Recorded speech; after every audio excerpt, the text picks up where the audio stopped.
மீன ராசிக்காரர்களே, இன்று உடல்நலத்தில் கவனம் தேவை. உடல்நலத்தில் சிறிது கவனம் அவசியம். பொறுமையாக செயல்படுங்கள். பணவரவு மூலம் சேமிப்பு கூடும். கடன் விஷயங்களில் ஆலோசனை கேளுங்கள். மற்றவர்களுக்கு உதவி செய்வீர்கள். ஆன்மீக எண்ணங்கள் அதிகரிக்கும். வியாபாரத்தில் சில மாற்றங்கள் இருக்கும். கால்நடை விஷயங்களில் கவனம் வேண்டும். உடலில் சோர்வு இருக்கலாம். மொத்தத்தில் அமைதியாக இருக்க வேண்டிய நாள். நீங்கள் விரும்பினால் இதற்கு கூடுதலாக நானில் பூரட்டாதி நட்சத்திரக்காரர்களுக்கு பொறுமையாக செயல்படுங்கள். அவசர முடிவுகளை தவிர்க்கவும். உத்திரட்டாதி நட்சத்திரக்காரர்களுக்கு ஆன்மீக விஷயங்களில் ஆர்வம் அதிகரிக்கும். மனதில் அமைதி கிடைக்கும்.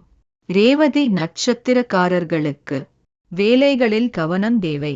விழிப்புணர்வுடன் செயல்படுங்கள்.